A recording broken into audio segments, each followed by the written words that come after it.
Good afternoon everyone, welcome to CS aqua world. আমার চ্যানেলে আজকে একটা নতুন ভিডিও দিচ্ছি। দেখতেই পাচ্ছ সবাই, খুবই বৃষ্টি হচ্ছে আমাদের এখানে। তো হয়তো অনেক জায়গায় বৃষ্টি হচ্ছে। সো তোমরা সবাই দেখতে পাচ্ছ এখন অলরেডি বৃষ্টি পড়ছে। তো এখন ভিডিওটা করছি তার একটাই কারণ, তো আমি দেখতে পেলাম যে ফার্মে আমার লবস্টারের ট্যাঙ্কে কিছু মাছ অলরেডি পেয়ার নিয়েছে। তো ভাবছি এগুলোকে একটু আলাদা সেট আপ দিয়ে দেবো একটা পেয়ারের জন্য। আর এটা কিন্তু একটা ইউনিক কালার আছে, এটাও গোস্টের মধ্যেই, কিন্তু কালারটা একটু ইউনিক।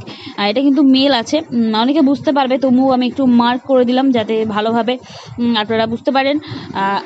আর এটা হচ্ছে ফিমেল। তো আমার এক হাতে ফোন রয়েছে, তো এই জন্য এক হাত দিয়ে ধরতে হচ্ছে বলে একটু প্রবলেম হচ্ছে, এদেরকে এভাবে ধরা যায় না। তো এটা কিন্তু ফিমেল রয়েছে, ভালোভাবে একটু দেখলে বুঝতে পারবে। আমি তো মার্ক করে দিলাম ফিমেল রয়েছে। তো এটা ইউনিক কালার, আর এটাও কিন্তু গোস্টের মধ্যে রয়েছে। এই কালারটা কিন্তু যখনই আমি আর কি মাল আনি তখনই কিন্তু এগুলো কিন্তু চলে আসে, বাট ওই কালারটা এর আগের বার অল্প কিছু এসেছিলো, আর এবারই একদমই কম এসছে।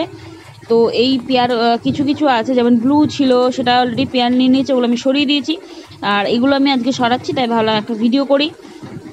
তো এগুলো সব অ্যাভেলেবেল রয়েছে আমার কাছে। আর এবার কিন্তু অনেক সিঙ্গেল পিসও এসছে, এর আগের বার শুধু লবস্টারের পেয়ার এসেছিলো, এবার কিন্তু সিঙ্গেল পিসও এসছে, পেয়ারও এসছে। তো যে যেরকম চাইবে এবার পেয়ে যাবে। আর এটা কিন্তু ইয়েলো রয়েছে, ইয়েলোটা খুব সুন্দর কালার, সবই অ্যাডাল্ট সাইজের এসছে এবার। আর কালার কিন্তু এটা কিন্তু ইয়েলো গোল্ডেন আছে, গোল্ডেন কালার দেখতে পাচ্ছ সবাই, এইরকমই কালার পেয়ে যাবে সবাই, খুবই সুন্দর কালার, অ্যাডাল্ট সাইজ। তো কেউ যদি নিতে চাও তাহলে আমার ডেসক্রিপশন বক্সে আমার পেজের আমি লিঙ্ক দিয়ে দিয়েছি, সেখান থেকে আমার সঙ্গে কন্ট্যাক্ট করতে পারো, বা চ্যানেলে আমার কমেন্টও করতে পারো। তো সবাই ফলো করে দিও, আর চ্যানেল থেকে দেখলে সাবস্ক্রাইব করে দিও। Thank you.